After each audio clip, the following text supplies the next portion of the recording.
This patient was referred to me for echocardiography after he was thought to have pulmonary stenosis discovered on a previous echocardiogram. This video walkthrough shows beginner and intermediate level techniques and is typical of the type of protocol I would follow in this kind of patient. Same as last one. First impressions with this dog are that the right side looks a bit dilated. It doesn't look that much smaller than the left, but it should look to be about 1/3 the size of the left. So we need to figure out the reason why. The left ventricle is contracting nicely, a good systolic function. Mitral valve may be a little bit thickened, but it doesn't look like this dog has major mitral valve disease. Left atrium looks normal in size. I'm going to just open up the outflow tract, have a look at the aorta. This also looks normal. And rotating round to the short axis. So at the basal level, left atrium still looking quite normal in size, but the right side does look a little bit big here.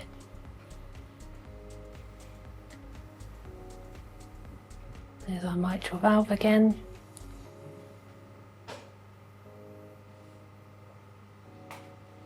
And at papillary muscle level, again good left ventricular systolic function, dilated right side, but no septal flattening, so it's not looking like there's severe pulmonary hypertension.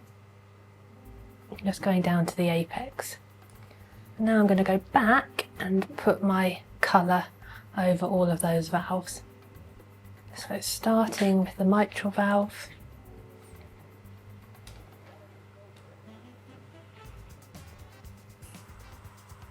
There's a little jet of mitral regurgitation, which isn't a surprise because the valve does look thickened.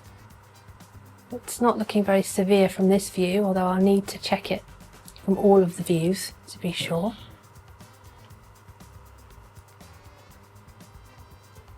And now I will put colour over the outflow tract.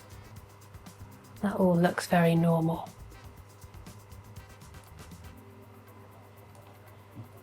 Now let's look at the right side. This isn't the best view in terms of angle, but we can get an idea as to whether we're going to expect lots of regurgitation. Don't see sign that we're going to get a lot. It's mild. Now twist to the short axis and try and get a look at the pulmonary artery.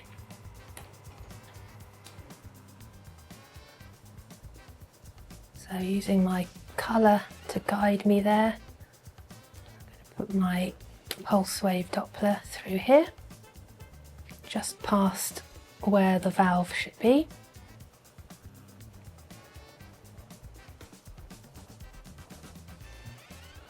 So I'm first of all optimising all of my settings, and then once I've done that, I'll go back into live mode to reposition my Doppler gate.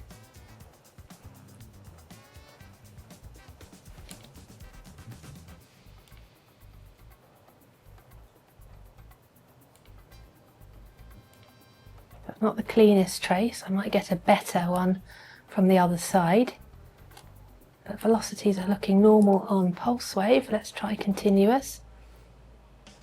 So again, I'm just going to optimise my settings first before I worry too much about placement.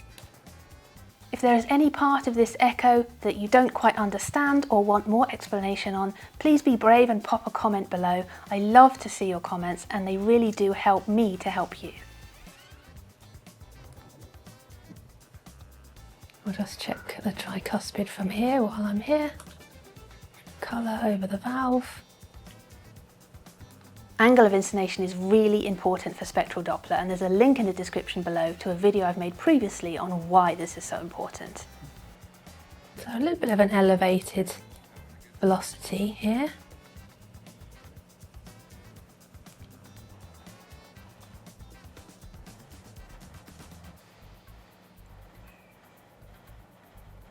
just over 3 meters per second. Remember, the peak velocity of the tricuspid regurgitation jet is not a measure of severity of tricuspid regurgitation. It is a measure of the pressure gradient between the right ventricle and right atrium. And this is one of the parameters we need to estimate the probability of pulmonary hypertension. So far we have a dilated and slightly hypertrophied right side without a clear cause at the moment.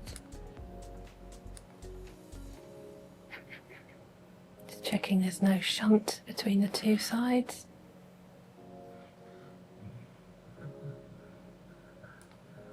Because an ASD or PFO will only be a shunt from the left atrium to the right atrium, in contrast to something like a VSD, which would be a shunt coming from the left ventricle into the right ventricle, so a high pressure system, the velocity is going to be quite low. Low pressure, low velocity. For this reason, we need to increase the sensitivity of our colour Doppler in order to be able to spot any shunts. Zooming in over that interatrial septum, just bring my scale down a little bit. No, doesn't look like there's any sign of shunting. I'm now going to turn this dog over to look at his apical views, primarily for better spectral Doppler alignment. If you're enjoying this walkthrough and you're not already subscribed, please do subscribe so that you get a notification next time I upload a video. Okay, so I've got his apical views now. I'm going to start with my mitral inflow. So colour over the mitral valve and left atrium. Pulse wave at the tips of the mitral valves. Baseline all the way down.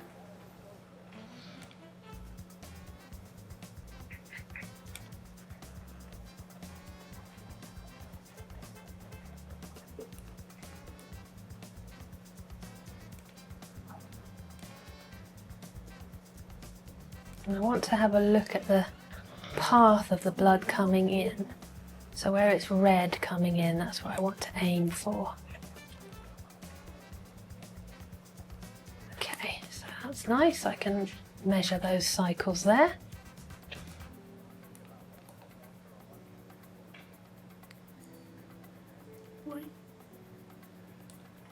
Because I'm doing a full exam on him, I'm going to be doing my tissue Doppler as well.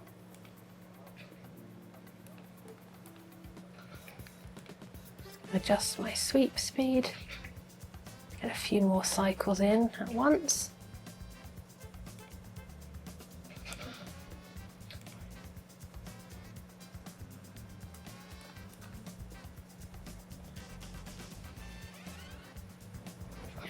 Now on the septal side, making sure I'm not in the left atrium.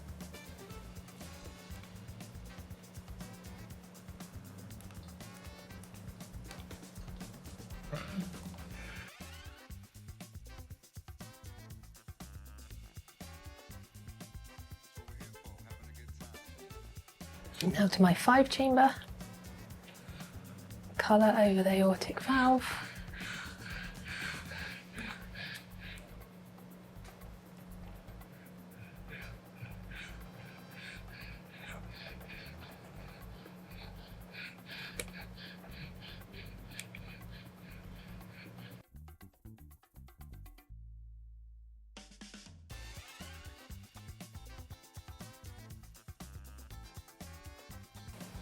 And continuous wave now, just to make sure I haven't missed anything. I'm getting a similar velocity on my continuous wave. Okay, so now for the interesting part, we're going to have a look at the right side. Saving a couple of nice zoomed in views of the left ventricle so I can look at systolic function later. So now I'm bringing the probe towards me, sliding it towards me to make the right ventricle more central on my screen. And I want to try to get this free wall, which can be a challenge in some dogs and is in him. So I'm just playing around with my positioning. I might even have to go a bit off axis in order to improve that definition. I need to see at least the annulus here so that I can get my TAPC measurement and my S prime.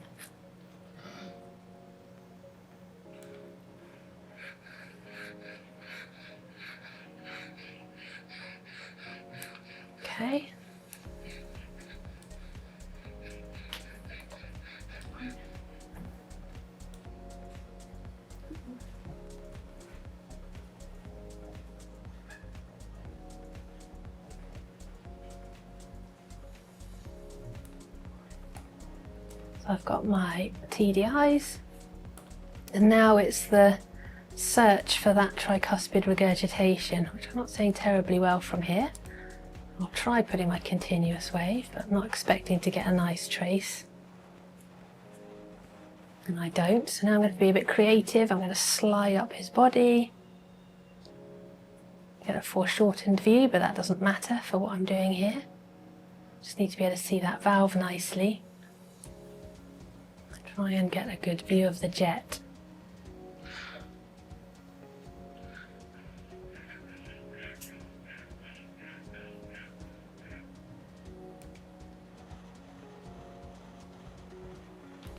A similar velocity to that which I was getting from my right-sided views.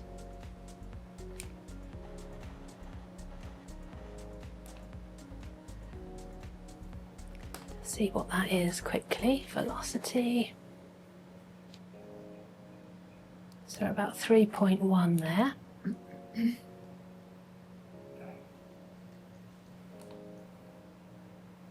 Just going into his cranial views. Let's see if I can have a look at the pulmonic valve, because the query was whether he had pulmonic stenosis. So far I've not seen any evidence of that. But the valve's opening well, there doesn't seem to be any obstruction before it.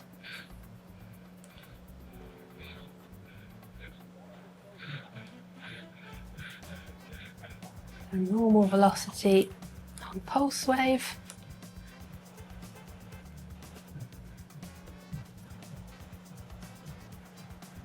And normal velocity on continuous wave. So I'm quite satisfied that there isn't any pulmonic stenosis in this dog. You can see a nice bifurcation here. I might just be able to get a distensibility measurement from that right pulmonary artery branch. The original query was whether he had pulmonary stenosis. He'd had a previous echo where they had thought that they had seen pulmonic stenosis and post-stenotic dilatation of the pulmonary artery. The pulmonary artery does look a bit big. I will be measuring it properly afterwards, but I don't see any evidence of pulmonic stenosis. The valve itself opens well. There's nothing obstructing the valve beforehand. Whilst there is a little bit of hypertrophy in the right ventricle, it's not in the outflow tract before the valve. And most importantly, all the velocities through the valve are totally normal. And I checked that on both sides of the heart just to be absolutely sure that I can rule pulmonic stenosis out of the equation for this dog. What we don't have is a reason for why the right ventricle is dilated, a little bit hypertrophied, and why there are high velocities through the regurgitation jet of the tricuspid valve. This dog does have breathing difficulties, it's quite obvious, so possibly he has lung disease or some other reason for having pulmonary hypertension, which isn't actually a cardiac cause. He has a little bit of mitral regurgitation, but again, definitely not enough to explain any feedback through the heart and as the cause of pulmonary hypertension. If you are just getting started with your apical views and you're struggling with probe positioning, watch this video next. And wherever you are with echocardiography, whether it's beginner to advanced, there's a link in the description below. You can book a short Zoom call with me to talk through whatever questions or problems you have right now and find out more about how our community can help you progress to the next level.